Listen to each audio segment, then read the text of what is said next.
Om Swastiastu. Assalamualaikum warahmatullahi wabarakatuh. Shalom, Namo Buddhaya. Salam sejahtera untuk kita semua. Yang terhormat, Ketua Jurusan dan Sekretaris Jurusan Administrasi Niaga.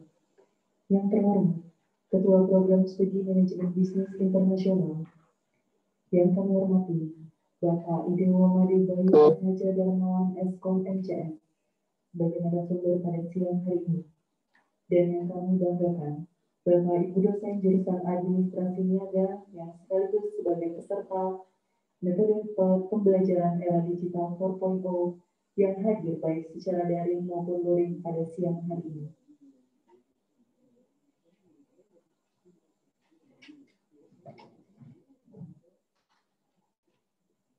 Ucapan selamat datang dari Ketua Jurusan Administrasi Niaga kepada Bapak Idewo Made Bayu Atmaja Darmawan Eskom MCS sebagai narasumber dalam pelatihan metode pembelajaran era digital 4.0. Kepada Bapak Dr. Ketut Sandra MSc, disilakan.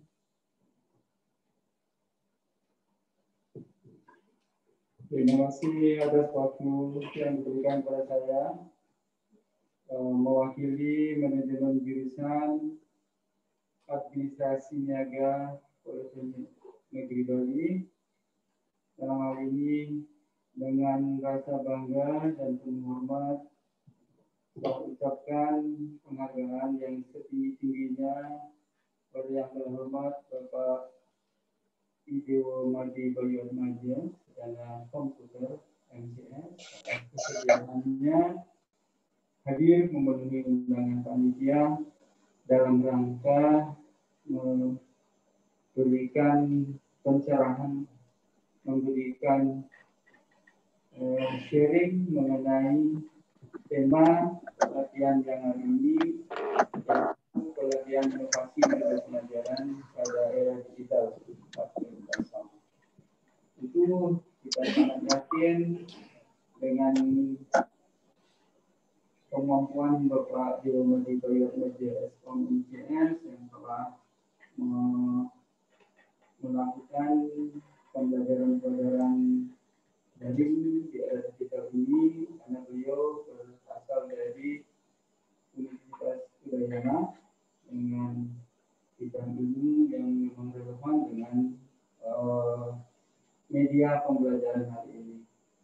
Nah, pada kesempatan yang baik ini, saya juga mengucapkan terima kasih dan tetap semangat kepada Ibu Bapak dosen jurusan Administrasi Niaga yang masih setia mengikuti acara demi acara untuk kita bisa belajar bersama dalam rangka menyikapi era-era pembelajaran yang penuh tantangan yang mungkin untuk menjawab ketidakpastian.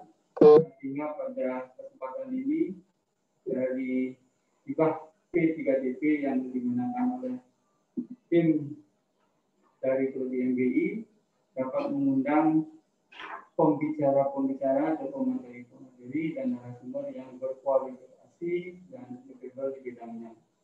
Tentu saya mohon kepada Pak Idewo Made Bayu Atmaja untuk bisa membuka seluas-luasnya, mengencourage kita walau memang beberapa dari dosen ini ada di klaster umur Pak Dewo, mungkin ada juga yang masih lebih muda, namun sangat banyak yang klasternya ada di atas Pak Dewo, ya seperti saya yang di sini dan yang ada di rumah.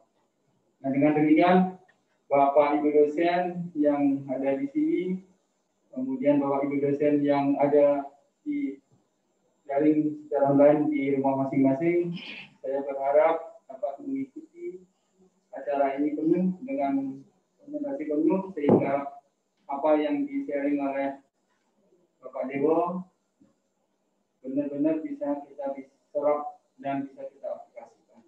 Itu merupakan harapan kami dari jurusan.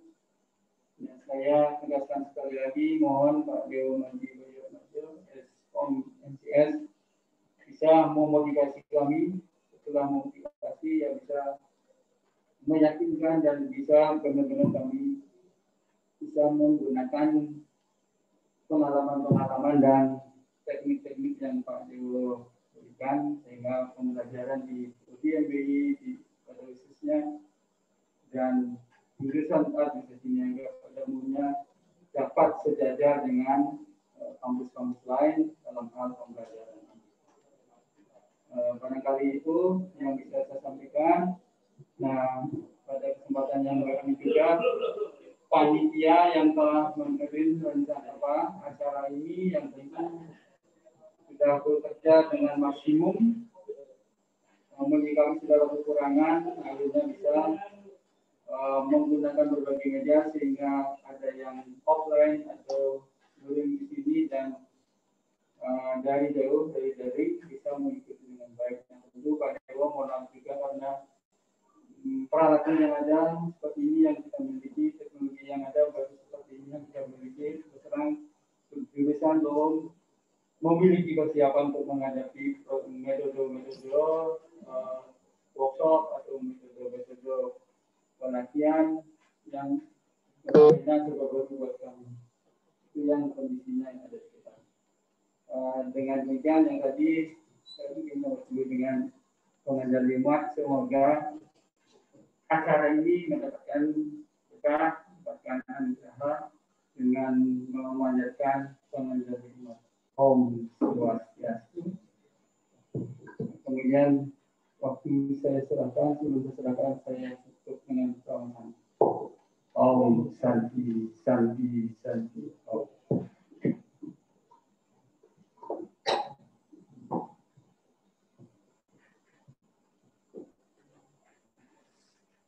Baik, terima kasih Pak Sandra atas sambutannya. Acara selanjutnya adalah pelatihan metode pembelajaran era digital 4.0. Acara ini akan dipandu oleh Ibu Kadek Cahya Dewi SPMCS. Narasumber yaitu Bapak Idewa Made Bayu Atmaja Darmawan Eskom MCS. Kepada Ibu Cahya, disilakan.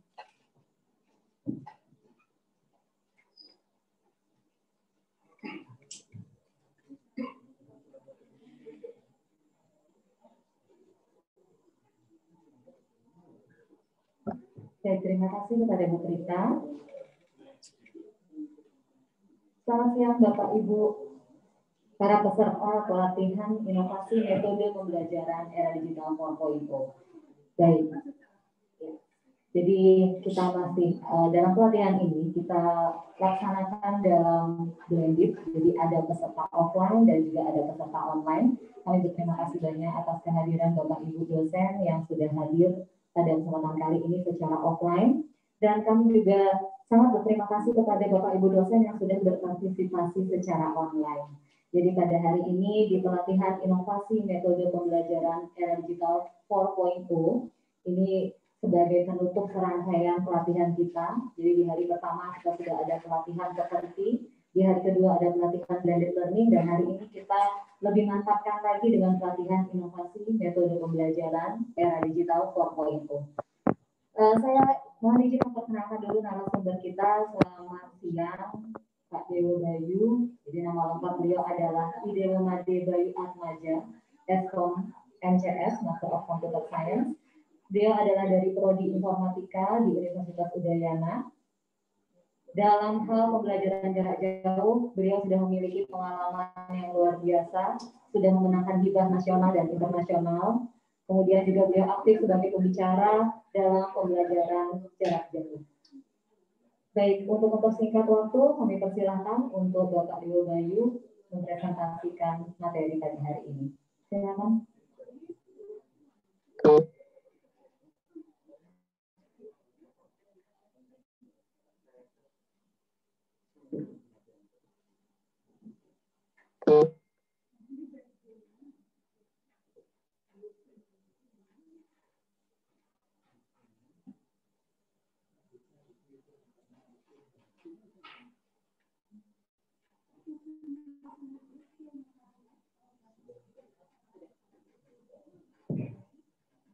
Baik, terima kasih.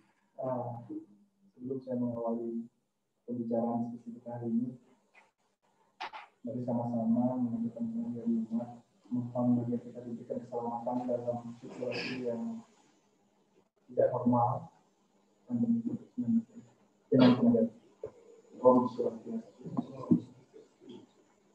Assalamualaikum warahmatullahi wabarakatuh. Salam sejahtera, salam, namo buddhaya, dan semoga kita semua berada dalam keadaan sehat. Terima kasih atas kesempatannya, atas undangannya dari panitia, dari administrasi negara, administrasi niaga Politeknik Negeri Bali. Yang hari ini saya diberi kesempatan untuk berbagi pengalaman tentang pembelajaran daring dengan judul inovasi metode pembelajaran di era digital 4.0. Yang mana sebenarnya beberapa waktu yang lalu juga saya agendakan metode PNB, hanya ada alasan tertentu sehingga harus ditunda. Sampai akhirnya sekarang memang berjodoh waktunya tepat ya. Sekarang gitu, dengan situasi ini memang kita harus menemukan solusi pembelajaran. Ya, situasi pandemi 19 ini menyebabkan kita pembelajaran harus tetap lebih kreatif, tetap harus berlangsung bagaimanapun solusinya, suka tidak suka. Jadi kita bicara pembelajaran daring bukan lagi adalah pilihan, tapi satu keharusan. Ya, khususnya saat ini. Nah, itu akan kita diskusikan. Mungkin nanti saya juga akan berbagi pengalaman tentang apa yang sudah kita terapkan di Universitas Udayana. Yang mungkin juga karena di PNB kan bidangnya vokasional ya. Kalau kita akademik mungkin ada sedikit perbedaan. Gitu. Nah, mari kita berdiskusi nanti bagaimana kiranya bisa menerapkan pembelajaran daring, kuliah online ataupun blended learning ini di PNB. Nah, kita akan diskusi hari ini, mudah-mudahan cukup waktunya, 1 jam saya diberikan waktu. 45 menit ya. Oke. Kita akan selesai jam 2 ya. Mungkin saya akan percepat nanti. Saya ingin jelaskan apa itu PJJ. Mungkin tadi dan kemarin sudah pernah dijelaskan PJJ. Kemudian saya akan jelaskan kita ada di mana revolusi industri 4.0 ini. Dan apa pengaruhnya terhadap education 4.0, pendidikan 4.0. Nah, itu yang harus kita pahami. Dan yang perlu kita pahami juga adalah siapa yang kita hadapi sekarang. Siapa mahasiswa kita. Ya. Karena seringkali dalam berperang, kalau kita tidak tahu musuh, nah itu akan sulit sekali kita menangkan. Pahami musuhnya, baru kita bisa menguasai perang pertempuran. Kemudian saya akan perlihatkan juga tantangan kita di perguruan tinggi ya, di revolusi industri 4.0 dan pengalaman di Universitas Udayana, sampai akhirnya apa yang harus kita lakukan dalam pembelajaran ini. Sebenarnya saya akan melakukan sedikit visioner, tapi karena waktunya singkat, saya kira saya skip saja ini. Mohon maaf, karena itu sebenarnya saya ingin memperlihatkan kira-kira apa sih yang Bapak Ibu pikirkan terhadap mahasiswa kita, apakah mereka itu senang mendengar kita ceramah di kelas selama katakan 3 SKS lagi 3 kali 50 menit ya. Apakah mereka lebih nyaman seperti itu atau mereka lebih nyaman melalui daring? Ya, itu memang sering kali perdebatan ya. Perdebatan pada generasi yang berbeda di pengajar biasanya. Mohon maaf sebelumnya kalau generasinya ada di generasi baby boomers atau generasi X itu bisa ngotot-ngototan. Saya itu lebih nyaman di kelas. Mahasiswa saya itu lebih paham kalau saya ngajarnya di kelas. Biasanya seperti itu. Ada seperti itu Bapak Ibu. Ya. Tapi kalau kita lihat karakter mahasiswa kita, nah ternyata ada sesuatu yang berbeda. Dan kita harus juga menyesuaikan. Sekali lagi kita harus pahami siapa yang sedang kita hadapi Bapak Ibu. Nah, itu sebenarnya saya ingin perlihatkan atau saya ingin tahu gitu ya. Dengan visioner itu cuma karena waktunya saya lanjut saja. Bapak Ibu, terkait PJJ, pendidikan jarak jauh sebenarnya sudah diatur. Ada peraturan pemerintahnya, Kemendikbud yang terakhir nomor 7 tahun 2020. Di sana mengatur tentang PJJ, Bapak Ibu. Jadi PJJ itu sendiri dikategorikan ada 3 ya, ranahnya. Satu ada institusi, kita kenal universitas terbuka, ya, itu adalah penyelenggara institusi PJJ. Kemudian ada levelnya program studi. Jadi bisa jadi ada program studi PJJ. Walaupun universitasnya tidak PJJ, misalnya PNB mau membuat program studi baru, program studi PJJ bisa, pesertanya bisa dari mana saja. Atau yang paling lebih kecil lagi, levelnya adalah mata kuliah. Jadi ada mata kuliah PJJ. Nah itu yang diatur dalam Permendikbud tersebut. Ya. Nah itu artinya ya nggak usah ragu-ragu, bisa kita terapkan gitu ya. Kenapa tidak? Karena sudah ada dasar hukumnya. Kemudian kalau kita bicara tentang pembelajaran berbasis TIK, Bapak Ibu, tidak hanya baru sekarang ada gitu ya. Tidak baru sekarang ada. Itu sudah zaman dahulu kala ini. Nanti yang saya jelaskan kalau kita bicara revolusi industri. Ya. Peranan TIK paling sederhana adalah ya sekarang kita tatap muka, yang di ruangan ini kita tatap muka. Apakah kita tidak menggunakan TIK? Banyak sekali TIK-nya. Ya, banyak sekali TIK-nya. Ada handphone di sana. Kemudian ini ada beberapa handphone menghadap ke kita membicara ya. Dan itu saling terhubung mereka. Dalam satu aplikasinya itu TIK juga. Nah, ada blended learning, distributed learning, ya, teleconference, yang banyak sekarang lagi namanya Massive Open Online Course. Nah, apa Massive Open Online Course ini? Itu kita menyelenggarakan pembelajaran, pendidikan, pesertanya luar biasa banyak jumlahnya. Entah ada di mana, di negara mana, dan mereka tergabung dalam proses pembelajaran tersebut.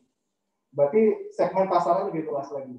Tidak hanya Bali, tidak hanya Indonesia, tapi lebih luas lagi internasional. Itu yang banyak lagi ini ya sekarang, khususnya pada pandemi 19 ini. Tapi itu justru menjadikan tantangan kita. Nanti akan saya perlihatkan. Saya percepat, mau nanti diingatkan Bu Cahya, kalau waktunya sudah dekat. Kita lihat perkembangan PJJ Bapak Ibu. PJJ yang paling dulu sekali ada, itu adalah bahan ajar cetak. Jadi pembelajarannya jarak jauh, mahasiswanya mungkin ada di luar daerah, nah itu dikirimkan. Ya, jarak jauh. Kemudian bisa jadi ada model multimedia berikutnya. Ada audio visual di sana. Kemudian ada konsep model tele-learning, memanfaatkan audio, video, teleconference. Nah, sekarang ini menjadi solusi juga ya, di mana daerah yang belum tercover internet, itu pemerintah juga memberikan solusi pembelajaran dilakukan melalui TV, broadcast, ataupun radio. Nah, ini sebenarnya kembali lagi ke generasi 3 yang jauh sudah kita tinggalkan. Tapi ya mau gimana lagi, seperti itu infrastruktur kita yang belum merata di Indonesia. Tapi itu menjadi satu solusi. Kemudian naik lagi levelnya ketika internet sudah masif digunakan, ada model pembelajaran fleksibel menggunakan internet. Ya. Baru kirim email. Nah, materi dikirimkan via email, ibarat sekarang materi dikirimkan via chatting, gitu ya. Kita dengar-dengar masih banyak yang menggunakan aplikasi chatting untuk pembelajaran sampai sekarang. Nah, apakah ini bisa atau tidak? Ya, mungkin bisa, tapi ada batasannya. Banyak batasannya. Itu generasi keempat. Generasi kelima berkembang lagi Bapak Ibu. Ada e-learning di sana. Ada sebuah learning management system. Ada sistem pembelajaran. Ya, dan itu kita lakukan. Namun sekarang sebenarnya kita sudah ada di era yang ke-6. Bapak Ibu. Yaitu adalah pembelajaran mobile. Pembelajaran ada dalam genggaman. Ya, pembelajaran ada dalam genggaman. Siswa ada di mana saja dan mereka rata-rata memiliki handphone, mereka bisa mengakses pembelajaran itu dengan menarik, dengan mudah, tidak sekaku yang pembelajaran sebelumnya sudah kita lakukan. Nah itu generasi kita. Kita renungkan sekarang kita masih ada di titik yang mana? Kita ada di titik yang mana Bapak Ibu? Ini generasi ini sudah jauh sekali sebenarnya perkembangan PJJ-nya. Nah, kalau kita ingin hubungkan sekarang revolusi industri terhadap pendidikan kita, ada nggak hubungannya? Bapak Ibu, seperti yang kita tahu bersama, revolusi industri ini mengubah banyak hal, terutama di bidang industri tentu saja. Tidak hanya industri, bisnis, politik, ya semua hal, semua segmen akan terpengaruh oleh itu. Lihat revolusi industri pertama, apa ada? Ditemukannya mesin uap. Apa yang terjadi ketika ditemukannya mesin uap? Transportasi berubah, ya, mesin berubah, peran manusia atau makhluk hidup gitu ya, karena hewan juga bisa pada saat itu digantikan oleh mesin. Berarti apa? Mungkin banyak pengangguran. Kalau dulu semua menjadi tenaga kerjanya manusia gitu ya, tapi sekarang sudah digantikan dengan mesin. Pendidikan saat itu seperti apa? Tidak ada pendidikan formal. Pendidikannya dengan cara dia bekerja seperti magang, kemudian dia belajar dalam proses itu, proses bekerja itu pendidikannya. Kemudian revolusi industri kedua, ada listrik. Banyak hal yang berubah setelah ditemukannya listrik ini. Khususnya kalau di dunia industri, itu ada pabrik, ada produksi massal. Di dunia pendidikan, pendidikan juga dilakukan seperti pabrik tersebut. Apa pabrik itu? Inputnya bisa jadi beda, raw materialnya beda, tapi outputnya sama. Jadi pernah nggak Bapak Ibu melihat meme atau karikatur gitu? Jadi orang ditutup matanya, ya ada yang gajah, ada gajah, ada ikan, ada monyet, tapi sama-sama disuruh ngajarin naik pohon gitu ya. Jelas kemampuannya beda-beda. Nah itu yang sedang kita alami sekarang. Termasuk memiliki bakat yang berbeda, kemampuan yang berbeda, tapi kita ingin outputnya sama. Itu terjadi pada revolusi industri kedua, pendidikan pada saat itu. Karena tujuannya hanya satu, bagaimana dia bisa bekerja di pabrik. Jadi targetnya nggak perlu bisa baca, bisa tulis. Ya itu yang terjadi di revolusi industri kedua. Muncul revolusi industri ketiga, adanya internet, Bapak Ibu. Nah, adanya internet, apa yang terjadi? Pendidikan cukup maju. Dikenalah namanya e-learning di sana. Ada pembelajaran via internet. Ya, pembelajaran bisa jadi ada di mana saja, narasumbernya di mana, mungkin pembelajaran di luar daerah. Nah, sekarang kita ada di revolusi industri keempat. Ada IoT, Internet of Things, ada artificial intelligence, kecerdasan buatan, ya. Kemudian big data, data yang besar, itu lebih kompleks lagi pembelajarannya. Pembelajaran seperti apa? Pembelajarannya dipersonalisasi berdasarkan kebutuhan dari pembelajar tersebut. Nah, nanti kita lihat lebih detail lagi. Yang jelas, ada perbedaan dari generasi ke generasi, dan kita harus menyesuaikan itu. Nah, ini diambil dari satu penulis, ya, Onki. Edukasi 4 dimaknai sebagai pendidikan menghubungkan setiap orang yang belajar dengan sumber belajar apapun dan mesin, yang menyebabkan pembelajaran yang lebih personal. Jadi interaksi sekarang tidak hanya manusia ke manusia, tapi ke mesin. Loh, kenapa bisa mesin? Karena mesin sekarang bisa belajar. Itulah yang disebut sebagai kecerdasan buatan. Gitu. Sistem pakar ini, para pakar, para pendidik ini yang membuat mesin kita itu cukup cerdas untuk melakukannya. Nah, itu yang terjadi, Bapak Ibu. Dan seperti halnya generasi-generasi sebelumnya, kalau kita tidak menyesuaikan ke generasi 4.0 ini, kita yang akan ditinggalkan. Itu permasalahannya. Ya. Kalau kita tidak bisa beradaptasi, kita akan tertinggalkan. Nah, ini terlihat sedikit perbedaan. Saya ingin perlihatkan generasi X, Y, Z, paling tidak itu. Sebelum X ada baby boomers, ada kebiasaan yang berbeda. Misalnya generasi X, dalam pekerjaan, apa yang terjadi? Mereka itu lebih senang aman. Seimbang gitu ya, seimbang. Jadi ya mungkin di zaman saya mungkin kalau orang tuanya nasihatnya nggak muluk-muluk jadi PNS. Dapat gaji rutin gitu ya, tetap ada gitu ya, tapi itu kita beruntung ya, cukup beruntung yang PNS. Kenapa dalam situasi COVID kita masih dapat gitu ya pemasukan. Yang lain tentu. Nah itu kemudian dalam berkomunikasi ada pengiriman teks, surat-surat, mungkin ada loyal terhadap satu tempat pekerjaan. Maksudnya apa? 20 tahun kerja di tempatnya sama. Nah itu loyal. Kemudian ada menggunakan personal komputer dalam IT-nya. Tapi generasi Y, saya ada di generasi Y. Nah itu agak malas kalau dikekang dalam satu tempat yang sama dalam waktu yang lama. Itu ingin bebas. Kemudian online, menggunakan aplikasi mobile. Kemudian juga yang dipegang tidak lagi PC, tapi bisa jadi laptop, tablet, smartphone. Nah ini yang sekarang kita hadapi ini Bapak Ibu, ada di generasi Z. Generasi Z nggak lagi cuma surat-suratan, tapi komunikasi via video conference, video call, gitu ya. Itu contohnya FaceTime, itu nama aplikasi. Kemudian canggihnya lagi nih generasi Z. Seringkali kita meremehkan yang generasi X dengan generasi baby boomers itu apa ini anak-anak ya? Kalau diajarin malah tertidur, kemudian malah ngerjain yang lain, gitu ya. Nggak bisa fokus. Ya memang seperti itu generasi Z. Generasi Z ini terkenal multitasker dan dia bisa mengerjakan dalam banyak pekerjaan yang berbeda, tapi masalahnya dia tidak bisa berkonsentrasi dalam waktu yang lama. Sialah. Regal.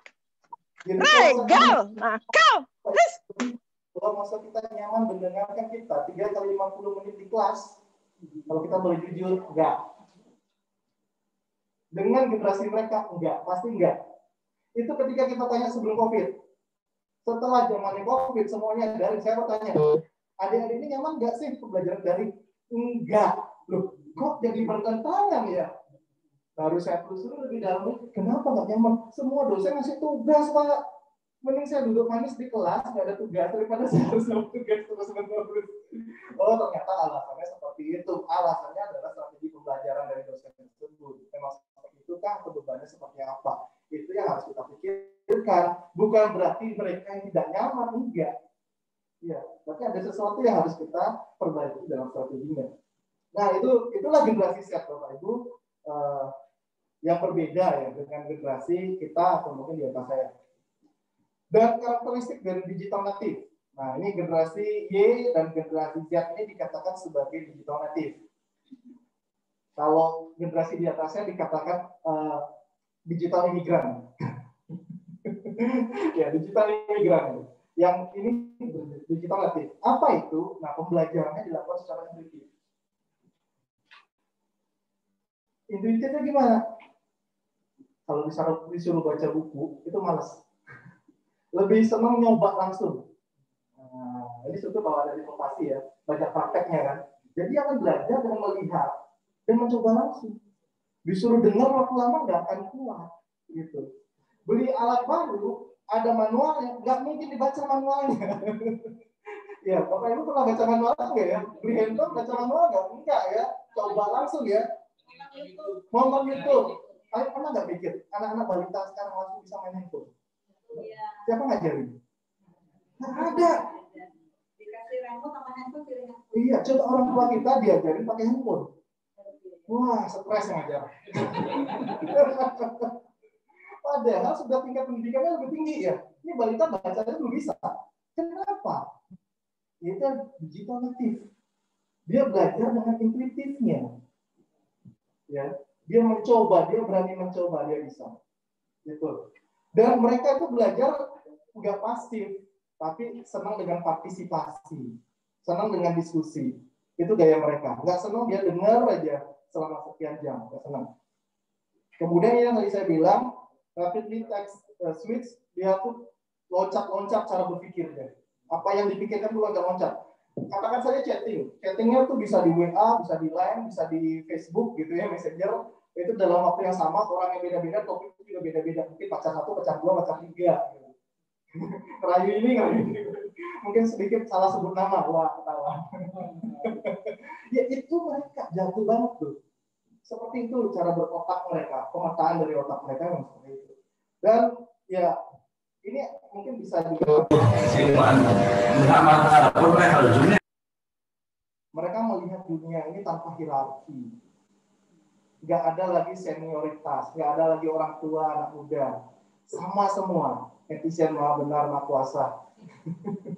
Nggak ada lagi kayak gitu. Mereka bebas mengkritik. Nah ini yang perlu memang kita garis bawahi secara etika, berkomunikasi di internet, gitu ya. Dan seperti itulah mereka, makanya kita harus tahu plus minusnya dan kita harus punya strategi yang baik, tepat. Gitu. Efektif engagement juga, gimana sih yang seharusnya kita melihat mereka. Kalau biasanya kita kasih bahasa verbal, kita komunikasi saja, sekarang berubahlah menjadi bahasa visual. Bahasa visual lebih mudah dipahami. Tapi sialnya juga, bahasa visual ini cepat digunakan sebagai hoax. Ya kan? Gambarnya sudah membuat framing tertentu, belum tentu isinya seperti itu. Orang harus baca, mereka harus baca, tapi melihat gambarnya gampang terpengaruh. Ya.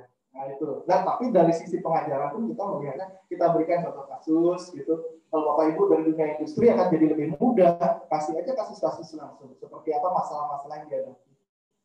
Kemudian dia nggak suka yang duduk dengar, sekarang ingin coba lihat. Gitu. Kalau eranya sekarang COVID seperti apa, kita nggak bisa tatap muka langsung, berikan video ilustrasinya, simulasinya seperti apa, kasusnya seperti apa. Baru siapkan media untuk diskusi. Nah itu strateginya gitu. Kemudian jangan lagi sebagai teacher, jadilah fasilitator. Dukung mereka dalam belajar. Ya. Dan lain sebagainya, itu banyak banget ya. Dalam ujian sih yang utama, kalau dulu zaman kita mungkin close book. Nah, ujian close book, tutup buku, selalu ada cara ya dicurang. Kalau sekarang nggak bisa close book, apalagi daring. Iya, bukunya tutup, internetnya dibuka. lebih gampang nanya internet daripada cari di buku. Cari buku halaman berapa, harus baca dulu kan. Cari internet tanya aja. Ketik soalnya langsung di Google gitu ya. Kita mau jawabannya. Nggak bisa kayak gitu lagi, karena itu tipe soalnya memang yang berbeda gitu. Lebih penalaran, bukan lagi definisi pengetahuan umum biasa.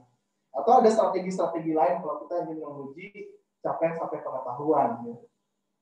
Gitu. Saya lanjut lagi deh. Bapak Ibu, revolusi industri keempat ini itu menyebabkan adanya disrupsi. Apa sih disrupsi itu? Disruption itu sering kita dengar. Bapak Ibu pernah pasti tahu kan perusahaan Gojek, apalagi Grab, perusahaan apa itu? Perusahaan transportasi. Punya motor nggak dia? Punya mobil nggak dia? Enggak. Traveloka, R&D, Agoda, jasa akomodasi. Punya hotel nggak? Nggak punya. Apa lagi? Ruang guru. Ada Coursera yang terkenal internasional. Apa? Skill Academy juga. Itu di pendidikan. Punya kampus nggak? Punya sekolah? Nggak ada. Itulah disruption-nya. Ya, itulah disrupsinya. Jadi jangan-jangan kampus kita ini ditinggalkan karena udah nggak perlu lagi gitu. Nggak perlu lagi kalau kita masih tetap ada di cara berpikir yang lama. Itu kita sendiri yang akan ditinggalkan Bapak Ibu. Karena mereka bisa dapat pengetahuan dari mana saja. Bioskop juga, Netflix. Iya. Iya kan? Punya bioskop nggak sih Netflix ini? Nggak punya, tapi bisnisnya juga kalau kita lihat industri ya perusahaan yang untungnya tinggi gitu ya, semua dari startup IT yang tidak punya infrastrukturnya, yang beralih dari infrastruktur ke jasa. Ada perubahan nilai. Nah itu juga kita harus sesuaikan, ya. Ada namanya dari Science Lab, ini Presiden University of the People. Jadi kalau kita bisa ngajarin satu orang, kita bisa mengubah hidupnya. Tapi ketika kita bisa ngajarin banyak orang, kita bisa mengubah dunia. Ya, siapa Science Lab ini? Yaitu Presiden University of the People. Apa University of the People ini? Ini adalah sebuah universitas daring atau online terakreditasi internasional, SPP-nya gratis. SPP-nya gratis. Jenjang pendidikannya apa? Kursus nggak? Enggak, S1, S2. Woi, ngeri. Akreditasi internasional, SPP-nya gratis. Saya bilang gratis SPP-nya, tapi mungkin kalau salah tuh examnya bayar. Tapi nggak seberapa lah, cuma exam. Cuma ujian aja. Ya. Tapi bisa dapat pendidikan yang berakreditasi internasional. Pilihannya kenapa harus berbayar di sini dan lokal? Kan jadi itu yang kita pikirkan gitu. Itulah era tantangan yang sekarang ada gitu Bapak Ibu. Kalau kita masih tetap ingin bertahan dengan konvensional, tatap muka saja, iya sudah akan banyak nih tantangan yang akan menggantikan kita. Kenapa gitu? Kenapa harus tetap ada di sana? Nah, itu ya. Jadi kita bisa belajar dari mana saja, di mana saja, gitu ya. Contohnya saya mengambil satu mata kuliah di Coursera. Saya belajar caranya mengajar online. Ngomong kemana-mana, masa kita nggak belajar? Harus belajar dulu dong. Saya ngambilnya di UNSW, dapat sertifikatnya University of New South Wales, Australia. Berapa bayar? Gratis. Serius, gratis. Dapat sertifikatnya gitu, tapi sertifikatnya bayar, belajarnya gratis. Tapi tidak wajib mencetak sertifikat. Ketika orang cari ilmu ya nggak usah sertifikat buat apa. Tapi ketika dia butuhkan itu ya silakan bayar sertifikat itu. Gitu. Tapi ada itu kan logo UNSW gitu loh. Nggak hanya itu ada universitas yang keren lagi yang lainnya banyak. Itu yang ada ini disebut sebagai masif open online course. Pesertanya udah ribuan gitu. Nah sekali lagi PNB siap nggak membuka diri? Nah, berubah, jangan lagi konvensional, lebih ke PNB. Tapi saya kira sih sudah mulai. Saya nggak tahu bahasa Inggrisnya administrasinya, itu commercial administration.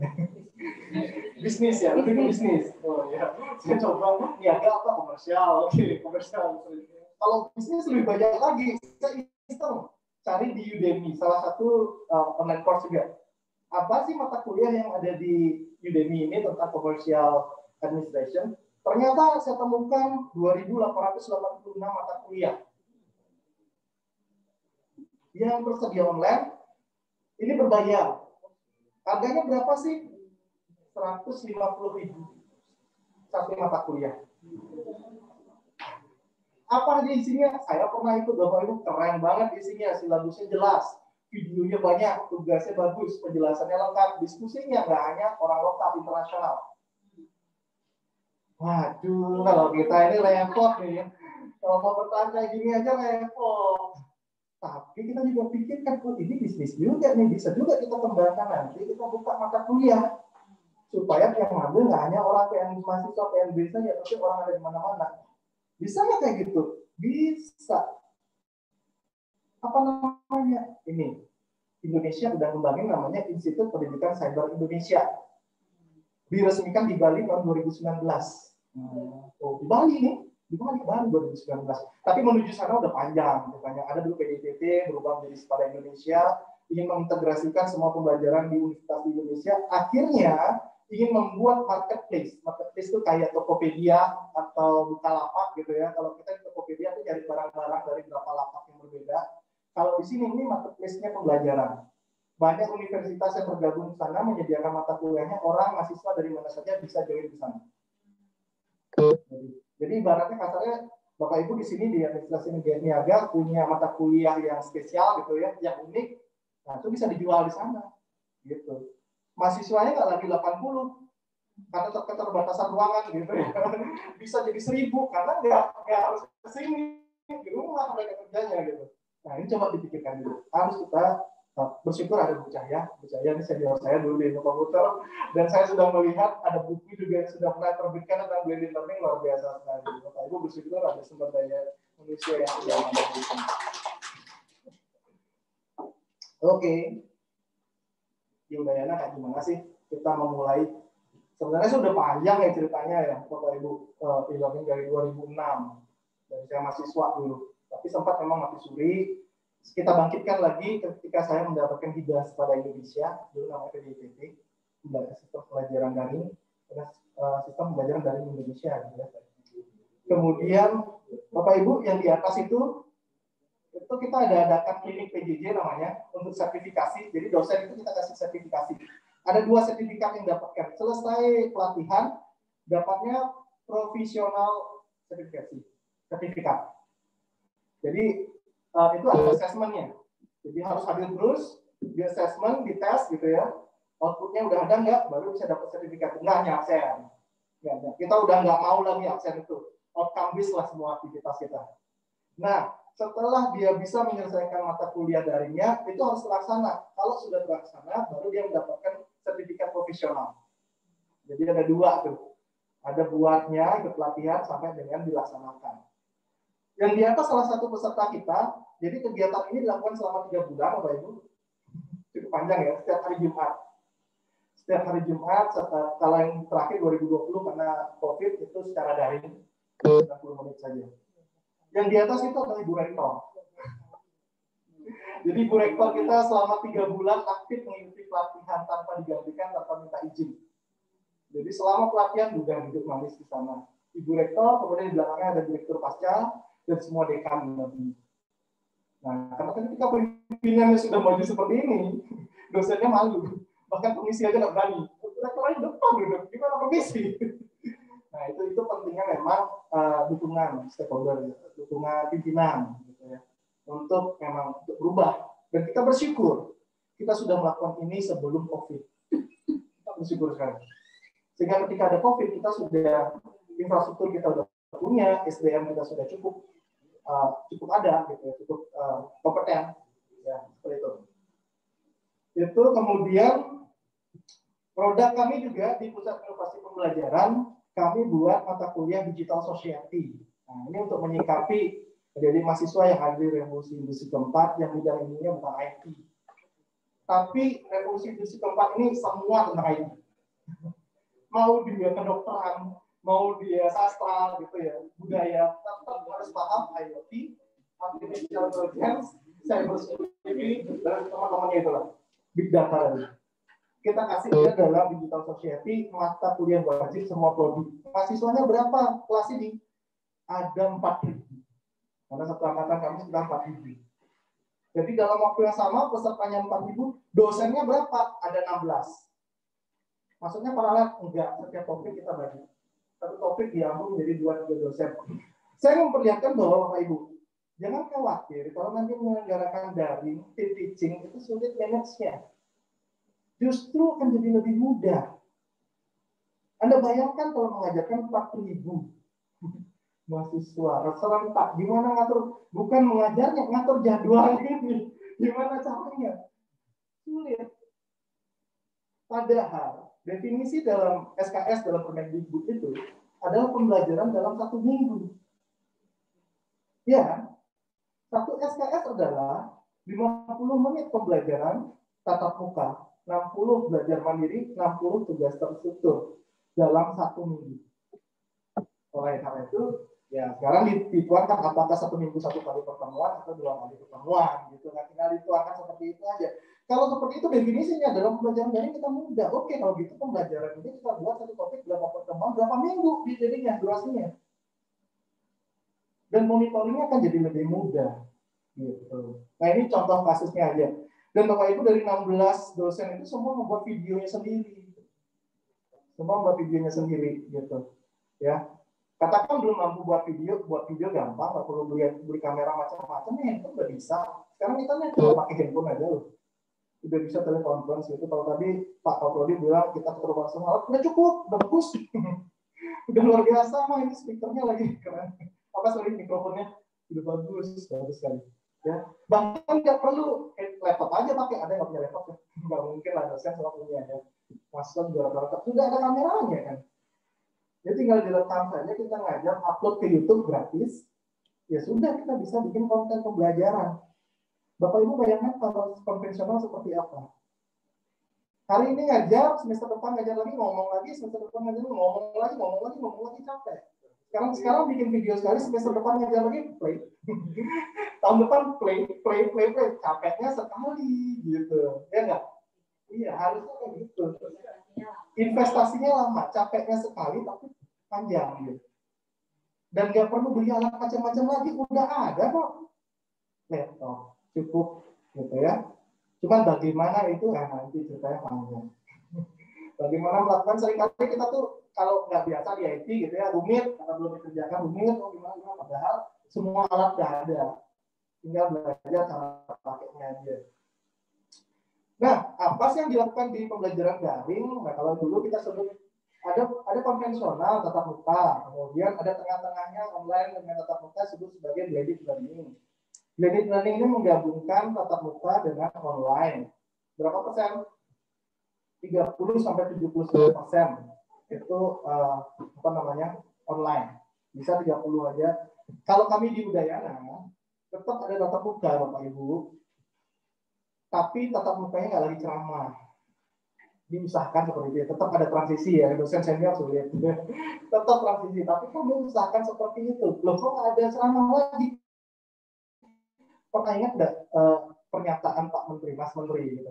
Ketika di DPR, saya berharap, saya membayangkan ketika saya masuk ke kelas, saya tidak melihat dosen semua, tapi saya melihat kelompok-kelompok dalam diskusi, ya, gitu kan? Itu yang kita kenal sebagai student-centered learning. Pusat pembelajaran nggak lagi di dosen, tapi di mahasiswa. Loh, gimana caranya dia bisa berdiskusi? Dia harus menguasai dulu. Gimana kasih teorinya? E-learning. Di rumah. Belajar selama 1 minggu, apalagi Bapak Ibu terapkan juga flip classroom. Di balik ngajarnya sebelumnya di kelas itu tinggal diskusi. Itu flip classroom. Jadi teori-teori video dikasih sebelum pertemuan. Nanti di kelas, kalaupun nanti mudah-mudahan COVID segera berlalu, tetap ada kelas, ya kita tinggal praktek, kita tinggal diskusi, akan sesuai dengan eranya dia, generasi Z itu nggak senang denger ya, senangnya nyoba, lihat langsung, nah itu nyambung jadi ceritanya. Mudah-mudahan bisa. Kalau kita bicara blended learning, maka kita bicara kuadran sinkron, asinkron. Nah, ini kita ingin menentukan sih aktivitas apa saja yang ada. Kemudian saya percepat ada live sinkron, virtual sinkron. Kemudian live sinkron itu tatap muka Bapak Ibu. Sekarang sinkronos waktu yang sama, live. Kemudian tiga yang lain itu, tiga kuadran itu online. Virtual sinkron, nah ini kita blended nih. Ada yang tatap muka, live sinkron, ada yang virtual sinkron menggunakan aplikasi Zoom. Gitu. Ada yang self-paced asinkron, belajar mandiri, itu definisi SKS, 60 menit belajar mandiri satu SKS-nya. Saya lihat, tengok di RPS belum ada tuh yang menjelaskan tentang belajar mandiri dan tugas terstruktur. Coba ditengok di RPS ya, Pak Ibu. Kalau nggak salah ya. Kemarin saya minta ke saya, coba kirimkan beberapa RPS. Oke. Oh, belum ada ternyata. Ya, coba nanti dilihat. Harus diatur juga. Kalau di learning, kalau mungkin sebelumnya sulit, gimana caranya ya? Gimana cara kita melihat dia belajar mandirinya, gimana kita caranya kolaboratif asinkronnya. Kalau e-learning gampang, kasih materi di sana. Kalau kita ingin assessment dia, lihat benar nggak dia sudah melihat materi itu. Bisa. Berapa kali dia klik materi itu pun bisa kita amati. Kalau tatap muka, mahasiswa kita lebih dari 30, bisakah kita mengamati satu persatu? Sulit, Bapak Ibu. Sulit. Gimana kita menilai sikap kan gitu ya? CPL itu kan ada sikap pengetahuan gitu. Sama nggak ya? Harusnya sama. SNDT kan gitu mengatur. Sikap pengetahuan, keterampilan umum, keterampilan khusus. Sikapnya gimana ngukur? Sulit. Nah, kalau di sana ya paling nggak attitude dia dalam pembelajaran itu seperti apa bisa kita lihat. Memang tidak semua bisa diukur dalam pembelajaran daring. Itu memang masih ada tantangan ya. Yaitu tantangan kita. Makanya saya lebih arahkan ke blended campuran. Oke, ini metode-metodenya. Live sinkron, ada ceramah, diskusi, praktek, workshop, seminar. Kemudian virtual sinkron ini ada kelas virtual, konferensi audio, video seperti yang sudah kita lakukan. Atau webinar. Kemudian ada belajar mandiri. Kita kasih materinya, dia membaca, menonton, mendengar. Ya, seperti itu ya. Jadi kita buat konten pembelajarannya. Ada kolaboratif asinkronus. Nah, ini dia diskusi dalam forum, belajar kelompok atau mengerjakan tugas dalam kelompok. Oke, lupakan itu dulu. Kalau kita pakai LMS, Learning Management System, apa sih yang kita harus buat? Nah, dan ini harusnya tertuang di dalam LMS, rencana pembelajaran semesternya. Kalau kita pakai LMS, baik itu Google Classroom yang populer sekarang, ataupun Moodle yang standar sekarang. Itu ngomongnya dua hal, objek belajar dan aktivitas. Objek belajar atau media pembelajarannya, apa bentuknya? Apa teks, slide, handout, atau URL, mungkin mengambil dari website luar, atau audio video, kita bikin video di YouTube. Atau kita mengambil video YouTube yang sudah ada di YouTube, ya video yang ada di YouTube. Dan banyak itu, cuma kita butuh filter. Kita mau filter, kita pilih. Nah itu bisa, itu objek belajar. Kita tentukan dulu pertemuan atau topik satu, beberapa pertemuan, apa aja objek belajarnya, materinya apa aja. Nah itu ditentukan dalam RPS. Kemudian aktivitas. Kalau di Classroom terbatas aktivitasnya ya, tapi aktivitas yang mungkin kita lakukan adalah forum ya, diskusi, asinkron, kolaboratif. Kemudian ada chat, sinkron, live, langsung kita diskusi langsung, daring gitu ya. Kalau mudahnya grup WA gitu ya. Grup WA gitu. Ya. Kemudian tugas, kita kasih tugas ngumpul paper, ngumpul file, upload gitu ya. Kemudian ada quiz soal pilihan ganda, true false, mencocokkan, ada macam-macam seperti itu yang biasanya dinilai secara otomatis oleh sistem, nggak capek kita periksa. Itu ada quiz, ada video conference, ya kita pertemuan berapa menit gitu. Itu objek belajar dan setting pembelajarannya. Nah, bagaimana kita mengatur banyak hal sekali yang tadi ada ya. Gimana sih kita ngelola kayak gitu? Kalau sekarang tuh zamannya ini yang lagi populer tuh Google for Education atau aplikasi Google gitu. Aplikasi Google tuh banyak banget. Dulu kita cuma tahu Gmail untuk kirim email, tapi sekarang kita kenal namanya Classroom, Google Form, Google Drive, Google Meet, Gmail, YouTube. Belum lagi pakai WA. Belum lagi pakai sekarang Zoom atau aplikasi yang lain. Banyak sekali yang harus dilakukan dan sistemnya tersebar. Ya kan? Itu kurang baik. Seharusnya sistem itu satu. semua pembelajaran ada pada satu portal, satu pintu, gitu. Dan ada batasannya memang.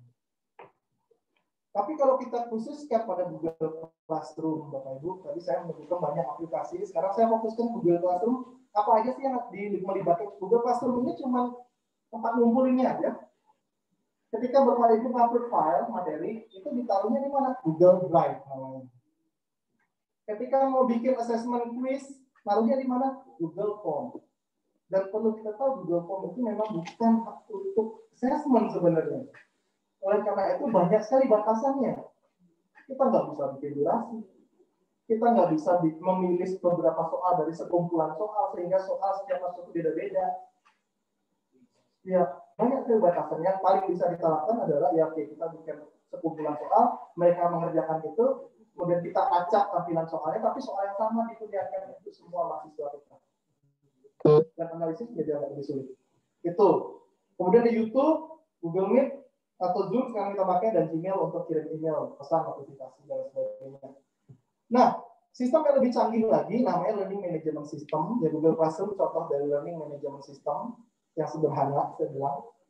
Yang standar, saya sih harapannya pakai yang standar. Masalahnya fungsionalnya hanya yang standar, yang sederhana silahkan. Tapi kita harus pakai sistem yang standar. Namanya modern. Kenapa yang standar? Sekali lagi ceritanya itu Indonesia ini ingin mengintegrasikan semua pelajaran itu. Kalau kita bikin sendiri LMS-nya, kalau kita pakai LMS yang nggak standar, kita nggak bisa menjadi bagian dalam jaringan tersebut. Dan kita akan tertinggal. Pilihlah yang menjadi standar dan kita putuskan dalam Sepada Indonesia, sistem pembelajaran dari Indonesia. Ya, dan fiturnya banyak sekali, gitu, banyak sekali. Saya ingin banyak kalau kita bicara fitur Moodle itu apa saja, tapi saya ingin memperlihatkan apa sih yang perbedaan mencolok Moodle dengan sistem pembelajaran populer tadi itu. Paling nggak Moodle adalah standarity, itu satu udah jelas, jadi itu udah keunggulan yang utama. Yang kedua tadi saya sudah bicarakan. Kita bisa menggunakan kembali mata kuliah yang sudah berlangsung di semester sebelumnya. Komplit hanya sekali klik. Klik, jadi partisipannya kosong. Nggak usah request mata kuliah, tunggu lama, buat dari nol, enggak kayak gitu cara kerjanya. Pertamanya iya, kita harus mendesain yang baik. Anggap jadinya kurang baik. Di backup, next semester kita ngajar lagi, di restore, kita perbaiki lagi, tahun depan kita perbaiki lagi, 2 tahun saya yakin punya mata kuliah yang sempurna. Jadi terus kita fokusnya tidak lagi membuat, tapi memperbaiki untuk berikutnya. Nah ini keunggulannya di Moodle. Kalau yang tadi, agak repot juga, bisa menggunakan, tapi konten yang digunakan kembali, bukan konten. Tapi ini kelas yang bisa kita gunakan lagi. Kelas itu apa? Semua aktivitas, semua objek itu akan di-generate sama sebelumnya. Gitu. Kemudian metode assessment-nya jadi lebih baik. Ada banyak sekali keunggulannya. Moodle mengatur durasi assessment. Bisa, nih assessment-nya berapa menit sih boleh dilakukan? Bisa kita atur. Kalau pakai Google Form nggak bisa. Ada sih add-on-nya untuk time file namanya atau yang lain gitu ya, tapi dia nggak langsung mensubmit otomatis kalau waktu sudah berakhir, itu seperti timer aja. Dan menambahkan aplikasi luar pihak ketiga itu berbahaya kalau memang tidak kenal ya. Memilih beberapa soal dari bank soal bisa secara acak gitu, kemudian kita bisa yang seru lagi nih, kita bisa bikin peer assessment. Kalau pernah tahu peer assessment, jadi mahasiswa menilai karya sendiri. Itu seru banget tuh. Seru banget. Tapi dosennya ngasih rubrik penilaian. Jadi mereka nggak sembarangan. Nanti saya cerita di sana. Dan serunya lagi, di Moodle ini kita bisa lihat log activity, analisis pelajaran. Misalnya, nih kuis saya ini kesulitan nggak sih buat mahasiswa? Nih mahasiswa nilainya jelek. Kenapa sih sebenarnya? Mereka udah lihat materi nggak? Kita bisa mati log activity-nya. Kalau yang sistem lain sulit dilakukan. Gitu ya. Kemudian yang seru lagi ada gamifikasi. Kita bisa bikin game. Nggak perlu bikin game ya. Udah disediakan fiturnya, kita tinggal nanti saya perlihatkan. Contohnya kayak gini. Langsung aja, karena waktunya kayaknya udah mepet banget. Sudah nyoba kertas. Oke, ini contoh peer assessment Bapak Ibu. Peer assessment itu ada nilai untuk submission-nya, tugasnya, ada nilai untuk menilai temannya. Dan itu semua dinilai oleh si dosen, nggak ikut-ikutan. Dari sisi dosen ini enak nih. Banyak ngasih tugas, nggak harus periksa. Karena sistem yang memberikan nilai. Ya. Loh, nanti bisa per kali kok. Kehilangan nilai assessment ya.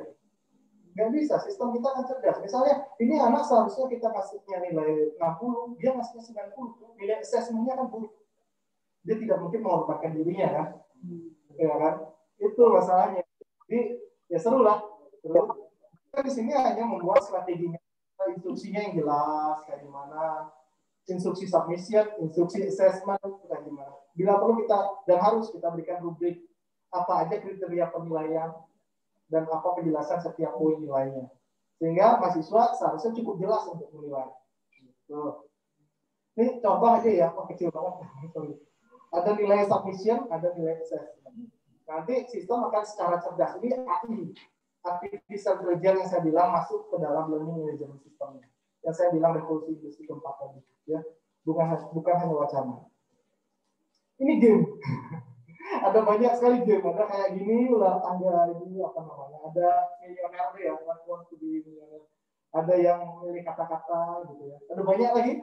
Dari itu kita nggak perlu capek-capek bikin gamenya, kita hanya tinggal pilih mau game yang mana, kita tuh bikin kumpulan kata-kata dan soalnya, dan dia akan menjadi dalam bentuk game seperti ini, LMS-nya. Masa perguruan tinggi kayak gini, ya sekali lagi tujuan kita kan supaya mahasiswa kita tuh senang untuk belajar. Ini hanya cara saja, strategi saja, gitu ya. Dan kalau kita butuh tool, butuh aplikasi apa yang mendukung pembelajaran, itu banyak sekali, Bapak Ibu. Nah ini ya kayak record, pakai apa, ada SoundCloud, ya banyak lah ya. Saya nggak usah jelasin detail, tinggal dipilih aja. Ini salah satu fitur yang sangat bermanfaat buat saya, fitur analisis di Moodle. Itu saya bisa nggak usah olah lagi pakai rumus statistik macam-macam pakai SPSS gitu ya, karena Moodle-nya sudah nyediain analisis statistiknya. Saya bisa lihat distribusi nilainya dengan ya bentuk kayak gitu, kelihatan distribusi. Saya bisa lihat murid mahasiswa saya ini belajar jam berapa sih, ternyata senangnya belajar malam-malam, jam 8 malam dia belajar. Bisa saya lihat. Bisa juga saya lihat nih berapa kali dia klik call saya sih, siapa yang paling banyak bertanya sih dalam forum atau banyak menjawab. Itu bisa kita amati semua. Ya, yang sulit sekali kita amati di tatap muka atau sistem LMS yang lainnya. Gitu. Ya, oke.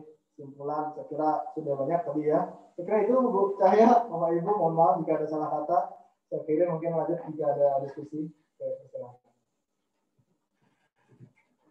Baik, terima kasih.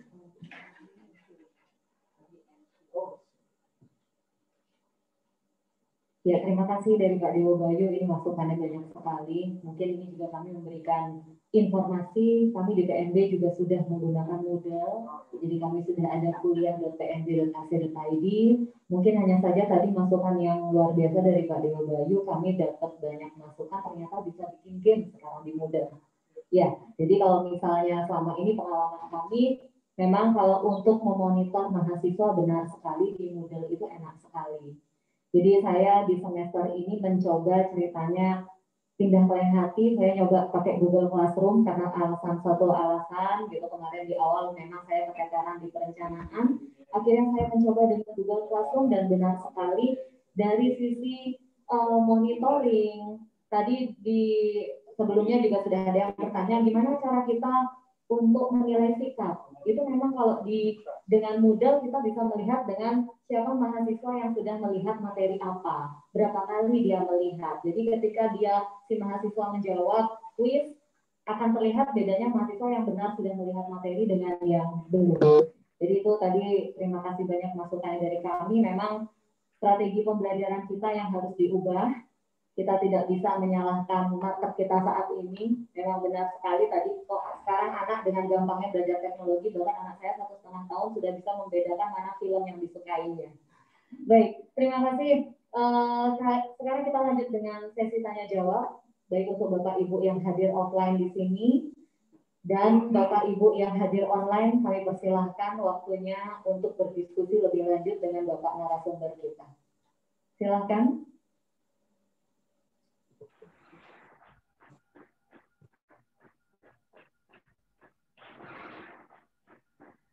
Sambil menunggu mungkin saya dulu, Pak Dewa Bayu mungkin di sini bisa sedikit cerita selama COVID ini. Memang benar adalah sedikit kelabakan, terutama di mata kuliah praktek. Mungkin bisa sharing bagaimana di sana mengakali bagian mata kuliah yang sifatnya praktek. Mungkin kalau misalnya mata kuliah yang semacam saya mengaku mata kuliah di bisnis ini memang sangat nyaman sekali bisa kita lakukan dengan online, mahasiswa juga observasi langsung ke lapangan.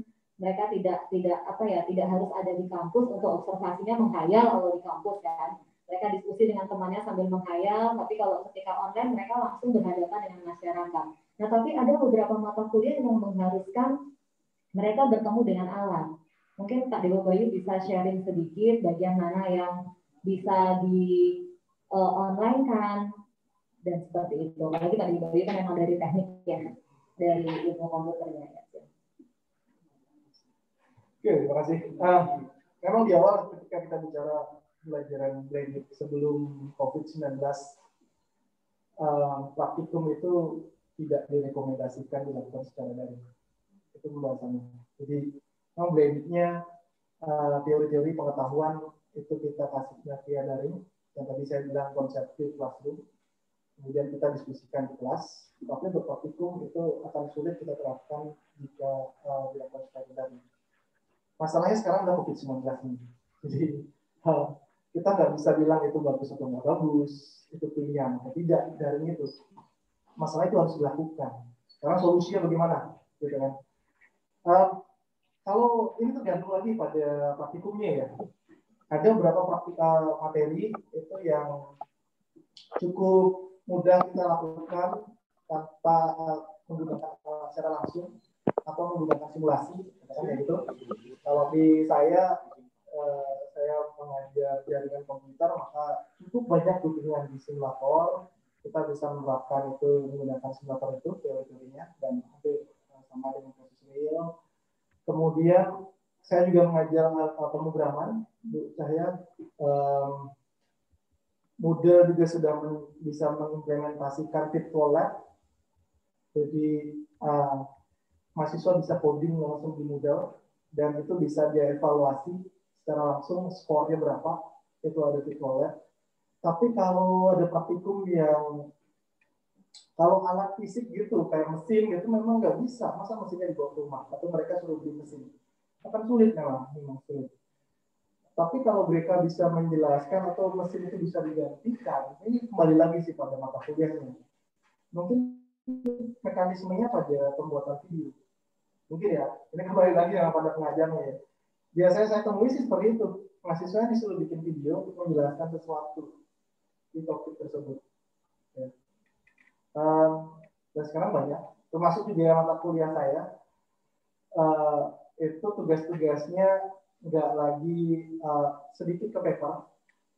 Saya agak menghindari paper karena saya hampir dekat dengan generasi Z. Lebih senang melihat dan mendengar daripada membaca. Ya, dan mereka pun seperti itu.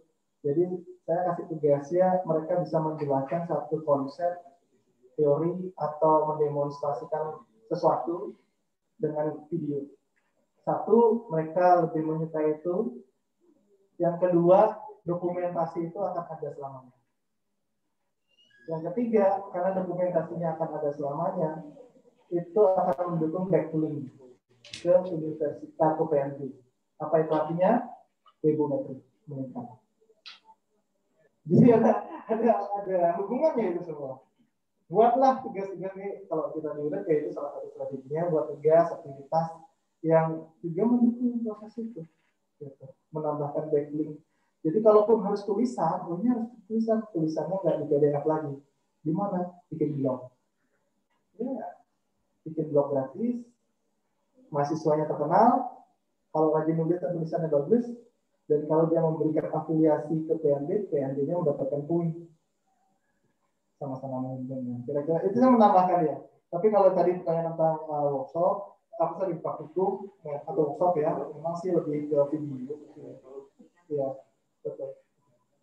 Baik, berarti tadi kalau misalnya dia workshop yang memang harus berhadapan langsung dengan alat atau mesin yang tidak bisa digantikan atau tidak bisa dimiliki secara mandiri oleh mahasiswa, Pak Dewi memang menyampaikan tidak bisa digantikan ya. Nah, untuk yang lainnya, seandainya ada simulator dan memungkinkan alatnya sendiri ada secara mandiri oleh mahasiswa, itu masih memungkinkan. Nah, ini harapannya kan sesuai dengan kemarin sudah ada berita katanya Januari sudah mulai dibuka sedikit demi sedikit. Nah, itu mungkin untuk teman-teman dosen yang mata kuliahnya praktek bisa sudah mulai pembelajaran tatap muka. Baik, ada lagi? Ya, di sini tadi saya tertarik tentang apa namanya peer assessment tadi ya. Karena memang itu salah satu kendala. Jadi memang benar saya sempat mengalami kelelahan sekali dengan menilai paper. Benar sekali, kita suka sekali pertemuan intro, mahasiswa diminta diskusi lalu mempeperkan. Nah, akhirnya kita kelabakan sendiri meriksanya. Lalu kemudian saya mencoba minta mahasiswa membuat video, Pak Dewo. Nah, ternyata dalam video perlu waktu yang lebih banyak lagi. Tadinya meriksa paper dalam waktu 10 menit bisa selesai 5 paper, ternyata video 10 menit baru 1. Nah, mungkin bisa di-sharing sedikit persiapan apa yang kita lakukan, tadi sudah disinggung ya, sedikit ada rubrik, nah itu mungkin persentasenya bagaimana, berapa penilaian dari mahasiswa, kemudian dari kita dosen, apakah hanya tinggal membuat resume nilai dari semuanya tersebut, atau kita juga ikut di sana dalam penilaian, sehingga nanti keluar nilai totalnya. Mungkin bisa di-sharing sedikit. Atau boleh saya demokan langsung ya? Jadi lebih ya. Baik, saya cari contoh.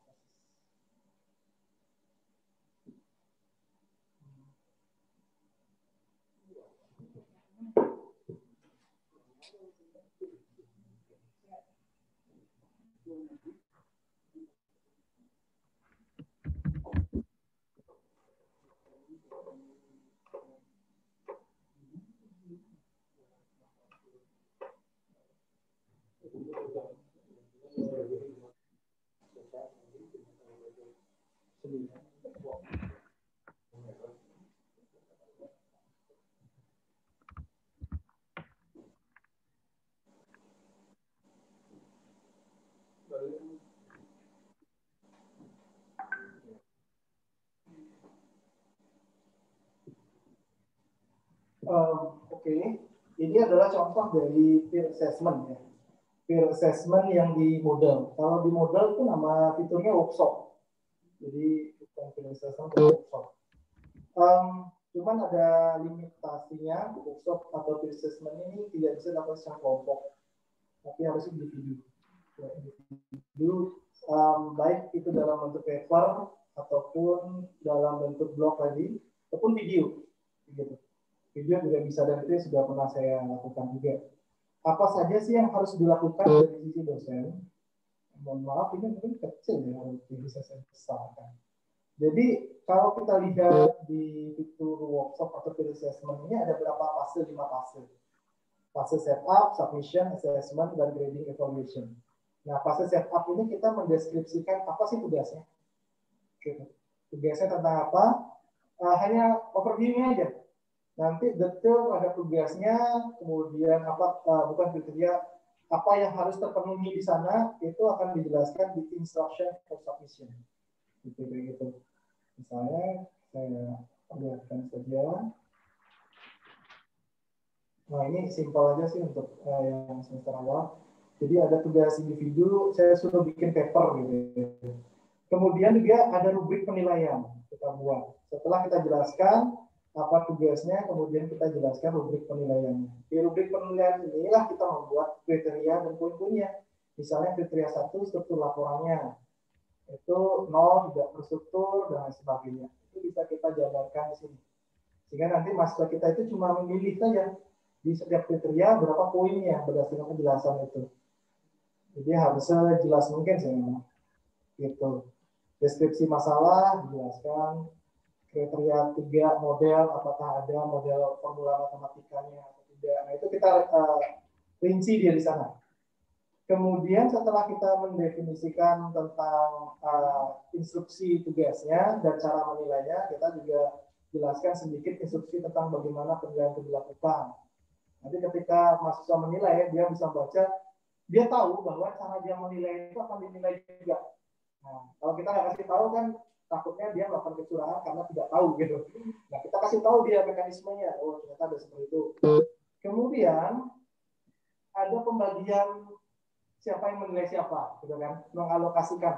Ini kita nggak ikut-ikutan, nggak manual gitu. Misalnya ada 4.000 mahasiswa, capek kan kalau kita harus memetakan 4.000 itu. Nah, ini dilakukan oleh sistem. Kita cuma cukup menentukan satu mahasiswa mereview berapa orang, atau satu tugas direview oleh berapa mahasiswa.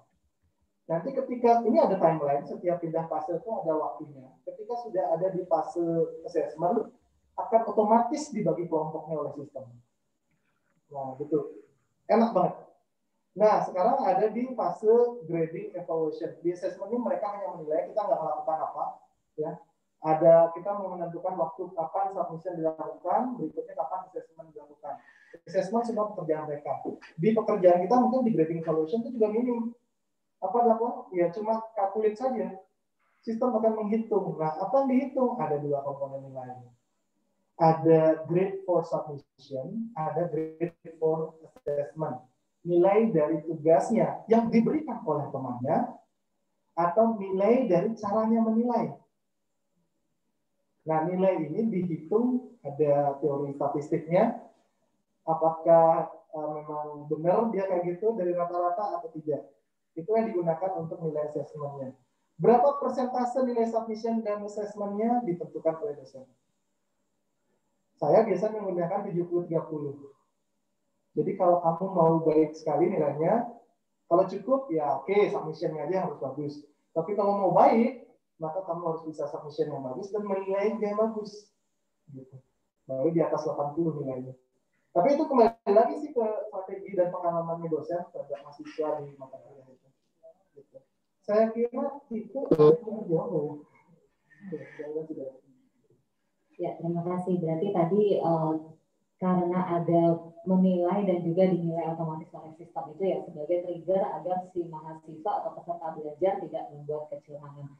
Baik Pak Dewa Bayu, di sini kalau kita lihat memang kenyataannya realitanya sekarang kita berasal dari generasi yang berbeda kan begitu ya. Nah tadi setelah saya tangkap tadi misalnya Pak Dewa Bayu memperlihatkan bentuk di Moodle seperti itu tentunya bagi rekan-rekan kami beberapa pasti yang itu apa sih, kenapa harus menilai seperti itu lagi. Nah mungkin bisa diceritakan sedikit bagaimana team teaching, pola team teaching. Jadi kan di sini juga ada team teaching. Mungkin bagaimana dari yang senior mengambil peran di bagian apa, lalu kami mungkin yang saya termasuk juga yang di generasi Y di sini berperan di bagian mana sehingga akhirnya bisa tercapai satu mata kuliah ini bisa dilaksanakan secara daring seperti itu.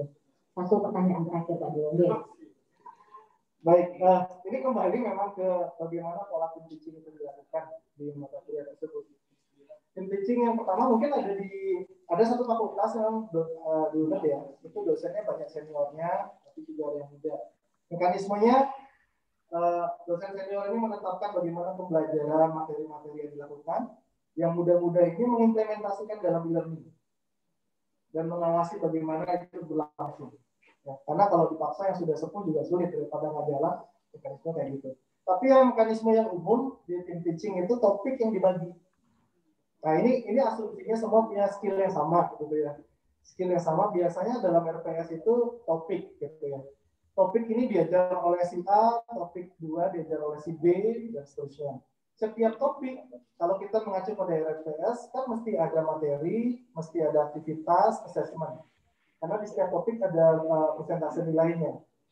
Oleh karena itu, ya dosen menghandle di topik tersebut. Gitu. Itu mekanisme team teaching yang biasanya kita lakukan. Kemudian untuk ini pengabdian. Jadi kalau mau kembali lagi, banyak senior juga ya yang muda-muda. karena harus berlangsung juga e-learningnya. Tapi jangan dulu mikir yang tadi road ya, ada game, ada skill assessment, nah itu fitur advance-nya. Minimal bisa taruh materi, bisa kasih assessment, bisa bikin forum. Itu nggak sulit, Bapak Ibu nanti kalau latihan nanti itu naruh materinya cuma drag and drop, lebih mudah daripada classroom. Kalau classroom, saya bayangkan, klik apa yang mau ditambah, pilih materi, tulis judul, gitu kan ya, tulis deskripsi, pilih file, upload file, baru post. Ada banyak tahap kan? Kalau di Moodle, cari file Explorer di mana file itu berada, klik, tahan, drag, drop, selesai. Satu tahap. Jadi itu jangan takut dulu ya. Moodle ini memang banyak sekali fiturnya.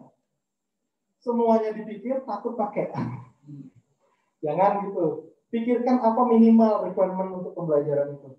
Oke, bisa kasih materi, bisa ngasih assessment, itu sudah cukup. Nanti kalau sudah terbiasa, baru nanti tambah lagi fitur-fitur lainnya yang lebih menarik. Saya kira itu mungkin strategi yang bisa kita terapkan sehingga baik yang senior, baik yang junioran, dosennya tetap bisa kalau tidak untuk minimal. Terima kasih. Oke, terima kasih. Dari Bapak Ibu peserta lainnya, bagaimana? Jika sudah, ya, saya mohon izin menyimpulkan. Jadi pada pelatihan, satu, ya silakan Bapak. Bagaimana kita mendownload aplikasi dari Moodle? Kita coba lihat nggak kemudian tak berbayar ya Pak? Baik, terima kasih. Bapak tidak perlu download apa Pak, kecuali Bapak administrator. Baru download dan buat sistemnya sendiri. Jadi apa yang dibutuhkan untuk menggunakan Moodle? Browser saja.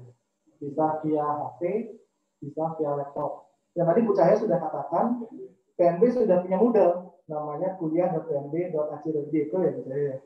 Jadi itulah sistem Moodle yang terstandar, yang sudah diterapkan di PNB. Tinggal kita pakai saja. Ya. Tidak perlu download apa. Kemudian, tadi saya jelaskan pembelajaran kita ada di era mobile. Sekarang mobile learning. Moodle ini apa? Ya, sekarang Moodle ini juga sudah menerapkan mobile learning. Bu Cahaya. Tinggal di sisi servernya mengenablekan pakai aplikasi mobile dan sisi pembelajarnya tinggal download aplikasi Moodle. Iya, tinggal pakai itu. Jadi seperti Facebook kan nanti mereka belajar. Kalau ada tugas, ada notif ke siswanya, tugas jam sekian. Gitu. Ya kalau Bapak Ibu sudah pakai Google Classroom, pakai aplikasi itu di handphone juga seperti itu deh, mekanismenya. Tapi sekali lagi fitur di Moodle-nya luar biasa. Ada minimal, ada canggihnya sesuai kebutuhan. Tapi kalau mau belajar, ya kenapa tidak belajar langsung dari yang memang kita sudah putuskan untuk digunakan dan kita sudah punya itu di sini. Kira-kira gitu Pak ya, tidak perlu download macam-macam, cukup browser saja. Terima kasih Pak Dewa, banyak sekali masukannya. Jadi bisa saya tarik kesimpulan, kita harus mengupgrade lagi, kita upgrade lagi semua yang sudah ada dari Moodle itu. Kita coba simplifikasi, mana yang minimal bisa dilakukan, kemudian yang sudah terbiasa dalam fitur minimalnya, upgrade lagi ke fitur-fitur selanjutnya. Karena seperti yang sudah kita bahas dari kemarin dan hari ini, stakeholder kita sekarang mahasiswanya, market kita sekarang adalah mahasiswa, tidak hanya Gen Z ya, dan nantinya juga beberapa tahun lagi akan segera ke Gen Alpha. Ini tantangannya akan semakin besar lagi. Baik, sekian dulu sepertinya kita tanya jawab kita pada hari ini. Waktu dan tempat kami kembalikan kepada pembawa acara. Terima kasih.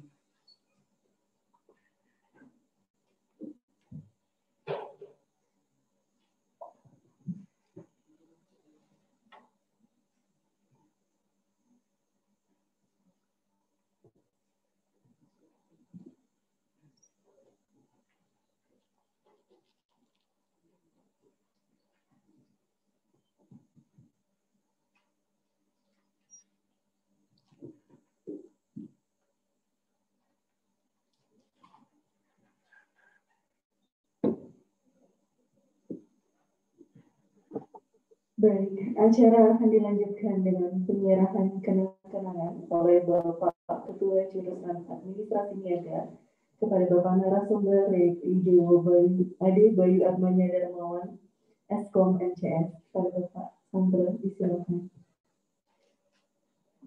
Untuk Pak Dewa juga silakan maju ke depan.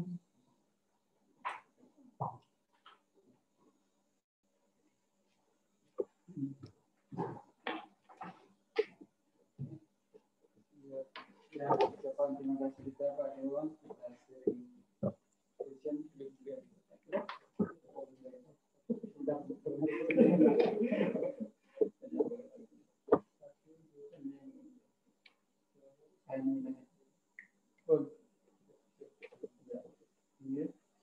Lagi?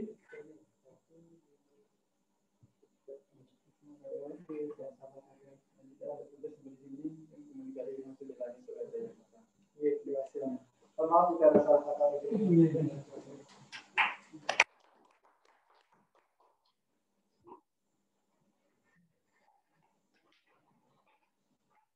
Baik, demikian tadi penyerahan kenang-kenangan oleh Bapak Ketua Jurusan kepada Bapak narasumber kita.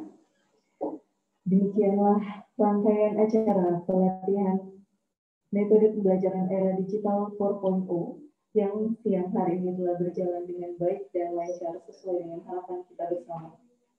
Kami segenap panitia yang bertugas hari ini mengucapkan maaf yang sebesar-besarnya apabila terdapat kekurangan atau kesalahan baik dalam penyampaian maupun teknis pelaksanaan acara.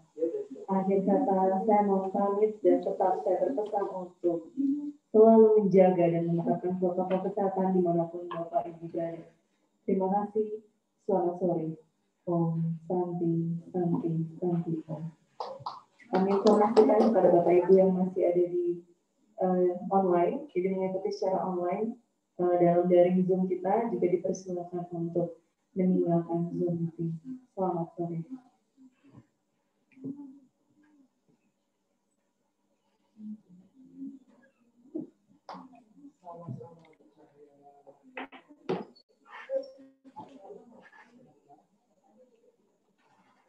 Thank you.